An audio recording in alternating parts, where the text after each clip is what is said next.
Halo, kali ini kita akan berbicara masalah manajemen keselamatan dan kesehatan kerja atau manajemen K3. Di sini saya menggunakan PowerPoint yang disusun oleh kakak angkatan jenengan. Ada Mas Ivan Putu, Mas Andik, dan Mbak Siti Fat.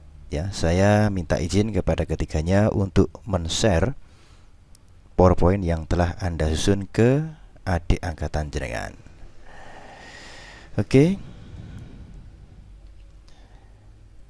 Nah, di sini sistem manajemen K3 atau keselamatan dan kesehatan kerja menurut Permenaker nomor 5 tahun 96 tentang sistem manajemen keselamatan dan kesehatan kerja ialah bagian dari sistem secara keseluruhan yang meliputi struktur organisasi, perencanaan, tanggung jawab, pelaksanaan, prosedur, proses dan sumber daya yang dibutuhkan bagi pengembangan, penerapan, pencapaian, pengkajian, ini bukan pengajian ya, pengkajian dan pemeliharaan kebijakan keselamatan dan kesehatan kerja dalam rangka pengendalian risiko yang berkaitan dengan kegiatan kerja guna terciptanya tempat kerja yang aman, efisien, dan produktif.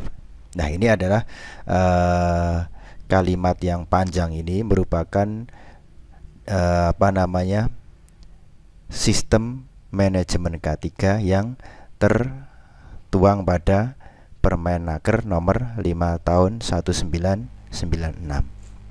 Nah, di sini namanya juga sistem. Jadi ini tadi ada yang namanya perencanaan, tanggung jawab, pelaksanaan, prosedur dan lain sebagainya. Jadi kompleks. Baik, kita lanjutkan. Tujuan ya, tujuan dari sistem K3. Ini adalah terwujudnya suatu pekerjaan yang lancar. Maksudnya lancar itu tanpa ada kecelakaan. Gitu ya. Karena kalau ada kecelakaan pasti terhenti kan. Nah, gitu. Kemudian terwujudnya tempat kerja yang aman. Jadi kalau ada orang sipil yang lewat di sekitar area kerja itu ya juga aman juga. Itu jangan sampai ada kecelakaan kemudian korbannya tidak hanya petugasnya tetapi orang sekitar. Itu jangan sampai. Terwujudnya pekerjaan yang efektif dan produktif. Efektif berarti pekerjaan itu berhasil dan juga produktif itu banyak berhasilnya. Itu. Ini kan salah satu tujuan dari tadi kesehatan dan keselamatan kerja tadi. Jadi kalau pekerjanya kok ternyata tidak sehat, wah nanti kerjanya lelet, produktivitasnya turun, komplainnya banyak. Nah, itu kan manajernya yang dibikin kepayahan. Kemudian ciptakan situasi di tempat yang terintegrasi dalam mencegah dan mengurangi kecelakaan dan penyakit akibat kerja. Terintegrasi ya. Jadi seumpama ada ruang produksi ya nanti produksinya itu produksi suatu peralatan yang berat seumpama pembuatan trafo. Nah, itu kan juga termasuk berat. Nanti tergencet atau terkena benda yang melayang. Nah, itu otomatis di ruang produksi atau di dekat ruang produksi ada ruang perawatan.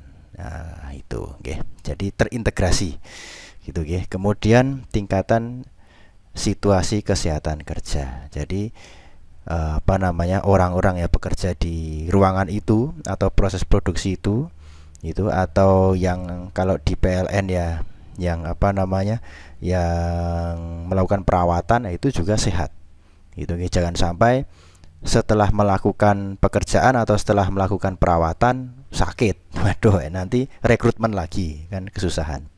Nah, kemudian tidak menyebabkan kerugian ekonomis tadi kalau ini efektif produktif keuntungannya nambah. Kalau lelet produktivitas turun nanti merugi ya.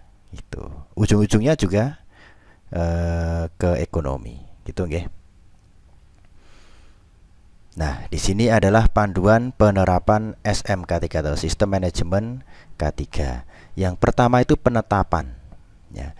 Penetapan yaitu penetapan kebijakan K3 wajib dilaksanakan oleh pengusaha ya, tidak hanya tadi contohnya kan PLN, ini kita memperluasnya di perusahaan. Jadi kita tetapkan ya kebijakannya itu seperti apa. Nah, kebijakan ini ya berdasarkan tadi Permenaker nomor berapa tadi? Nah, yang ini sebentar. Nah, ini Permenaker nomor 5 tahun 1996. Nggih. Dan ini adalah acuan dari kebijakannya. Jangan sampai keluar dari situ. Setelah kebijakan ditetapkan ya, maka dirancang ya atau direncana ya, direncana. Rencana K3 wajib disusun dan ditetapkan oleh pengusaha dengan mengacu pada kebijakan K3 yang telah dibuat. Nah, ya, dengan mengacu pada ini. Karena standarnya pabrik pembuatan radio seumpama dan pabrik pembuatan trafo pasti beda gitu nggih. Dan APD-nya juga beda. Kalau trafo nanti ada nitrogennya dan lain sebagainya. Kalau radio kan nggak perlu nitrogen kan, cuma komponen-komponen elektronik saja. Pasti beda di sini. Direncanakan. Rencana itu apa saja toh? Nah, seumpama ada APD atau apa namanya ya?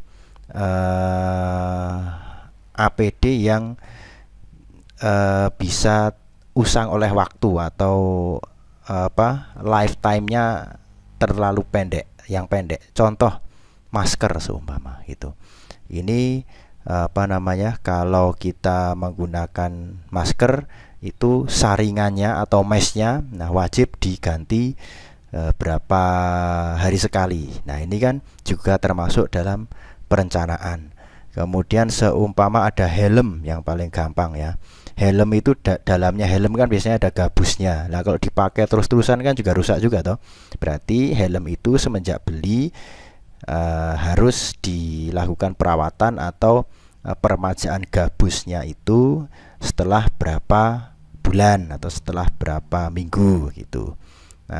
Sarung tangan isolator itu juga nanti lama-lama pasti ting seridil itu kan. Nah, itu bagaimana caranya nanti sesuai dengan ketentuan pabrik pembuatnya. Oh, ini setelah berapa minggu atau berapa tahun, nah ini harus diganti. Nah, itu ini direncanakan semuanya, agar semuanya aman dan tidak ada kerugian ekonomi yang berlebih. Kemudian pelaksanaan. Nah, ini tadi dirancang, nah ini dilaksanakan. Ya, melakukan pelaksanaan prosedurnya seperti apa? Gitu. Jadi contoh tentunya manajer itu nggak mungkin tahu sarung tangan ini itu lifetime-nya selesai sampai tanggal berapa, itu nggak mungkin tahu semua maksudnya. Tahun sebagian mungkin iya. Helm ini lifetime-nya berapa bulan dan habisnya tanggal berapa, itu lifetime-nya manajer nggak tahu. Nggak begitu paham karena kan banyak sekali yang di manage. Nah, nanti prosedurnya bagaimana? Seumpama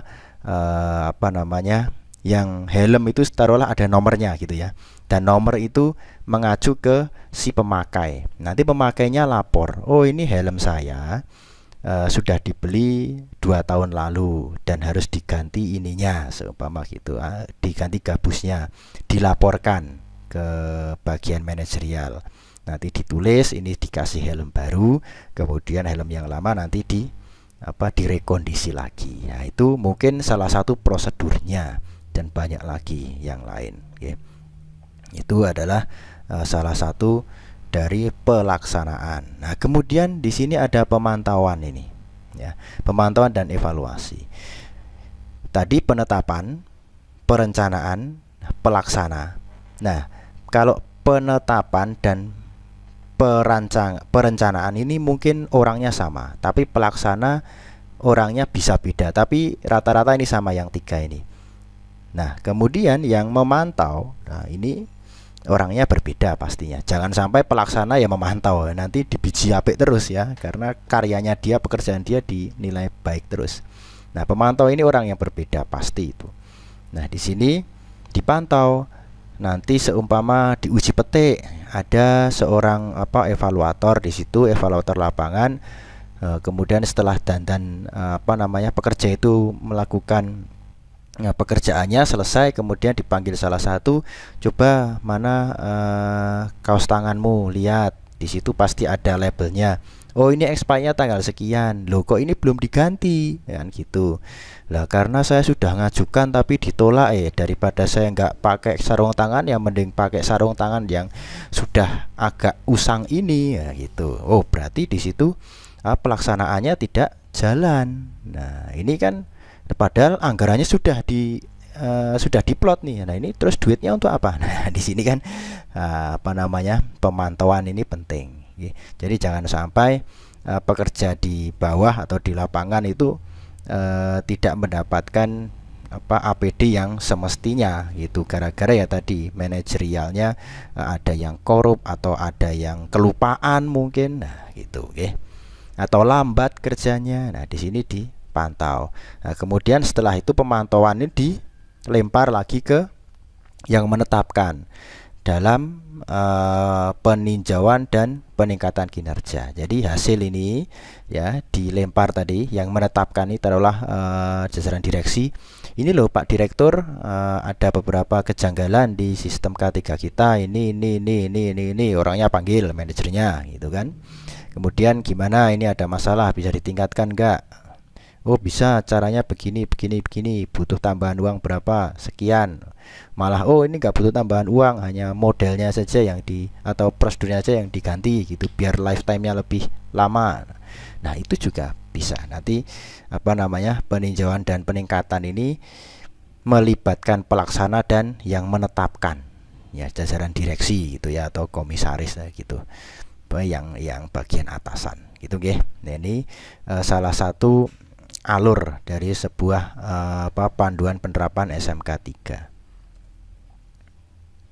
Nah, di sini adalah penyusunan organisasi P2K3 ya. Jadi atau safety committee gitu, panitia pelaksana K3 gitu ya. Nah, di sini tidak harus seperti ini. Ini kan hanya contoh ya. Di sini ada departemen production departemen 1, 2, 3. Kalau ada 5 berarti kan 5.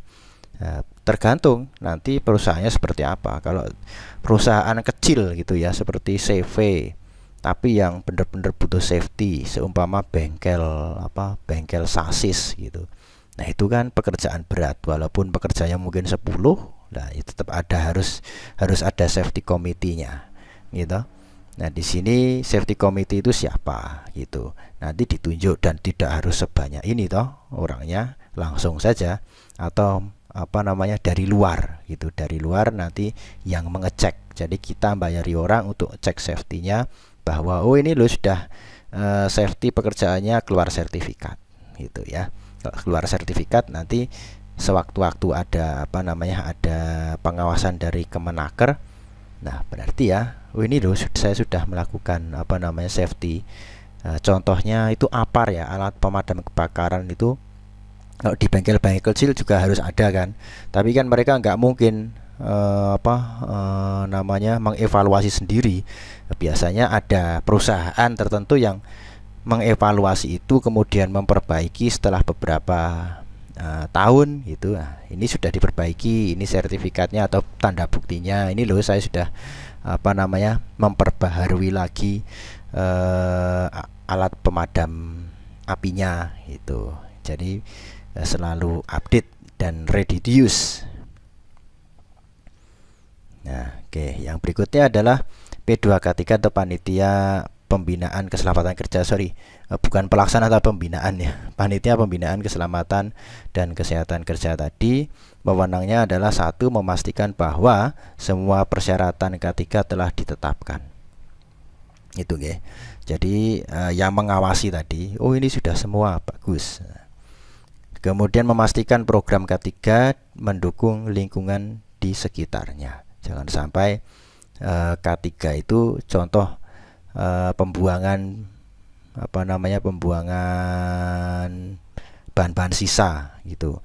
Bahan-bahan sisa ini kalau di dalam pabrik nanti beresiko semua terbakar, atau bisa berpotensi sebagai alat yang benda yang membahayakan. Nah itu kemudian kita taruh di luar saja, itu di luar di lahan orang, kasihan kan gitu.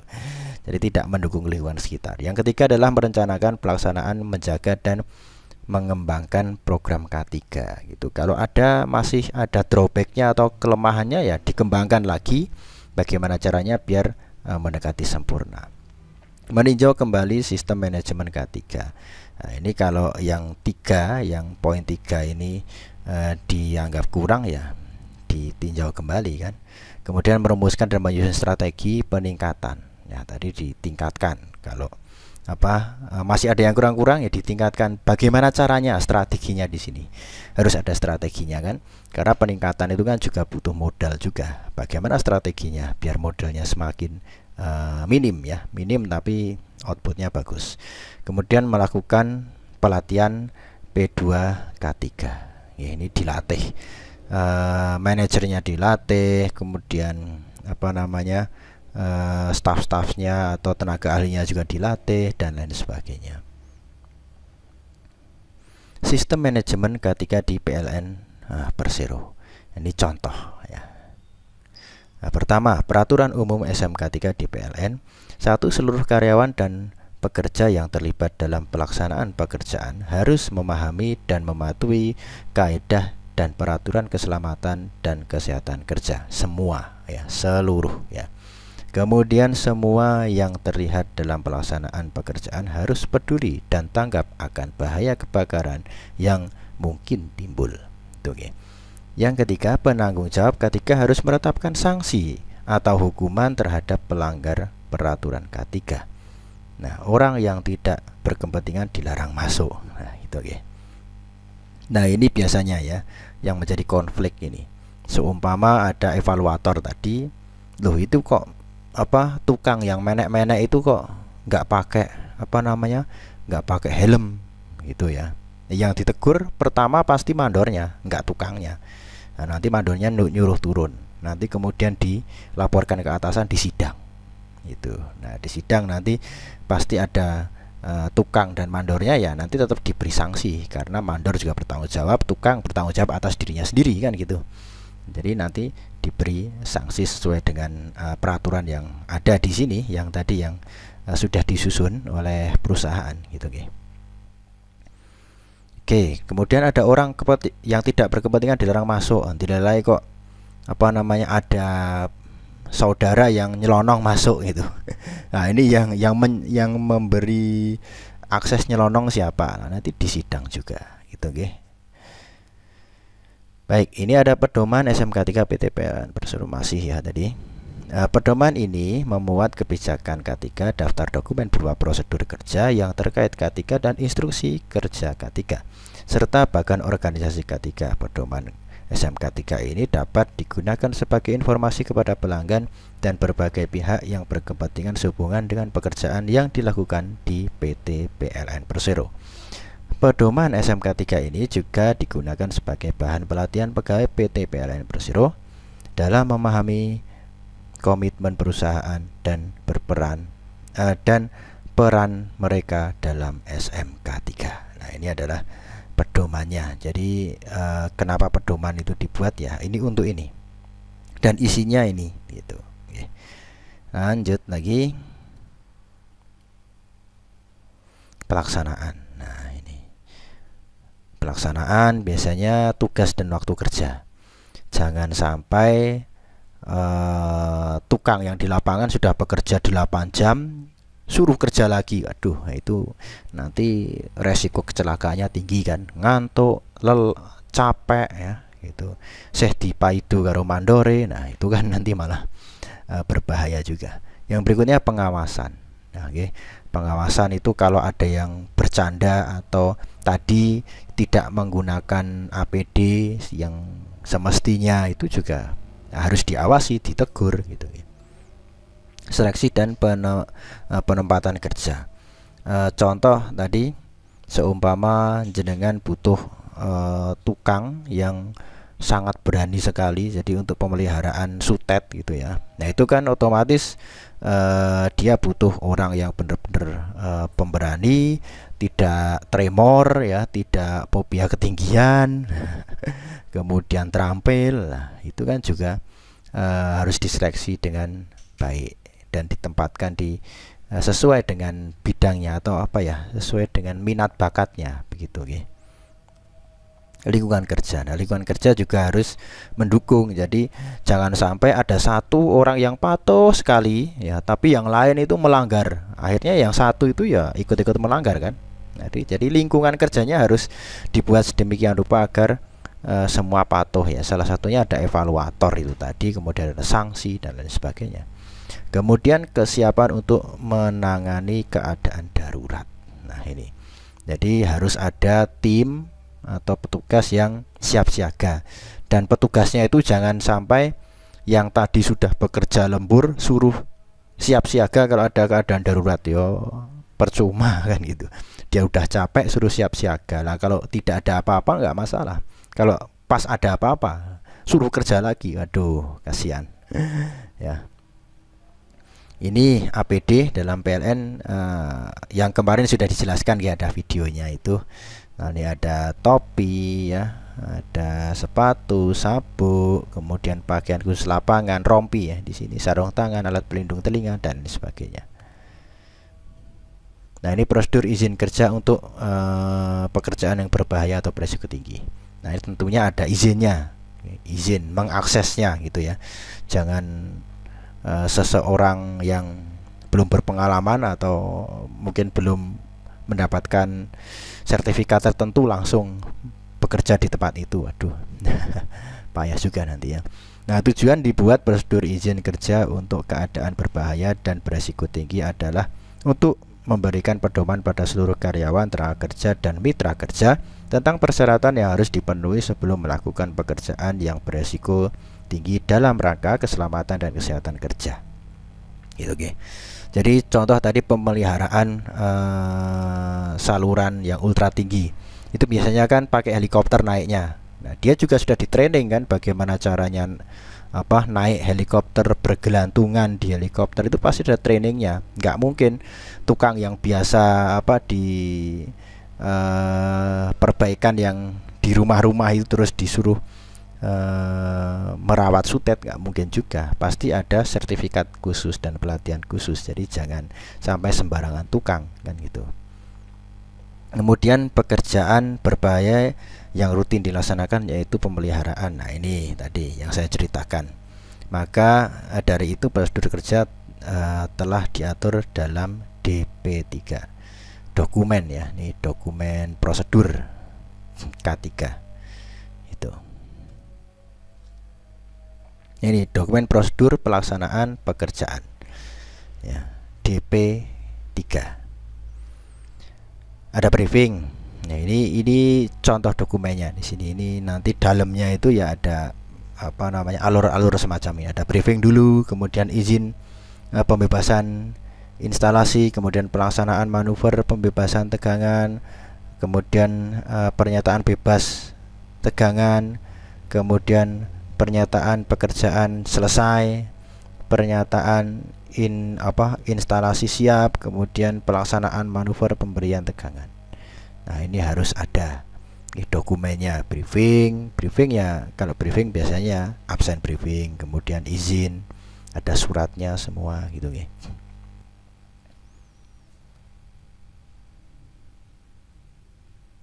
Permasalahan dalam penerapan SMK 3 di PLN. Nah, ini ada beberapa pekerja yang tidak memenuhi kebijakan keselamatan yang telah ditetapkan perusahaan, yaitu mengesampingkan pemakaian APD. Ini ya tidak hanya di PLN, semua itu pasti ada orang yang leleh luweh atau meremehkan. Contoh ini tidak pakai helm toh. Nah, ini ditegur ini pasti nanti setelah itu. Ya, ketahuan, tegur, sidang.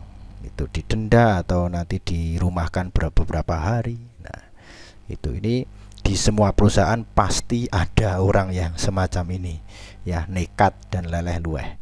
Nah, oleh karena itu perlunya evaluator biar orang yang leleh luweh semacam ini tidak mempengaruhi temannya. Ini temannya kan sudah pakai, ini belum tidak menggunakan sabuk ya ini kayaknya ya. Nah, ini body harness gitu nggak pakai, kalau ini kayaknya pakai. Nah, jangan sampai terus ada satu yang memberi contoh kebetulan selamat, nah, yang lain juga tidak pakai, nular kejelekan yang menular. Jangan sampai semacam itu terjadi di perusahaan manapun. Ada kurang pahamnya pekerja mengenai prosedur kerja. Nah, ini tapi jarang sekali terjadi. Kemungkinan ya paham, tapi ya nekat gitu ya. Ya, solusi dari permasalahan itu. Nah, ini di perusahaan manapun ya hampir sama, mempekerjakan karyawan sesuai dengan keahlian masing-masing serta menyampaikan atau merealisasi kebijakan K3 dengan kata-kata yang mudah dipahami oleh pegawai, melakukan inspeksi keselamatan dan kelengkapan alat pelindung diri yang berada di dalam kantor, yang merupakan salah satu cara untuk menjaga agar kondisi peralatan tetap baik dan aman untuk digunakan. Kemudian memberi pelatihan-pelatihan kepada para pekerja mengenai prosedur kerja yang ditetapkan perusahaan, serta dengan melakukan briefing kecil saat melakukan tugas, sehingga dengan begitu pegawai akan memahami prosedur kerja yang berlaku sehingga kecelakaan kerja bisa dikurangi. Nah, sebenarnya kalau briefing ini bukan masalah memberikan prosedur kerja, tapi sebagai warning saja gitu. Sebenarnya kita itu tahu kalau berkendara di jalan umum harus memakai helm demi keamanan kita, ya kan? Tetapi ya ada saja yang melanggar kan. Nah, kalau di situ ada razia terus-menerus, ya, itu kan lama-lama juga kita terbiasa menggunakan helm gitu. Nah, ini juga briefing juga semacam itu. Jadi semacam razia gitu yang setiap hari dilakukan briefing ya. Sebelum melakukan suatu pekerjaan kita ada briefing dulu. Ini ditekankan, Anda harus memakai APD, harus gini, harus gitu. Nanti kalau tidak, maka akan disidang dan Anda bisa dirumahkan dan seterusnya. Nah, tapi bukan berarti ini mengancam loh ya. Memang ini biasanya sudah ada sudah ada aturannya tersendiri gitu, okay. Baik, terima kasih untuk materi SMK 3 kali ini dan semoga bermanfaat.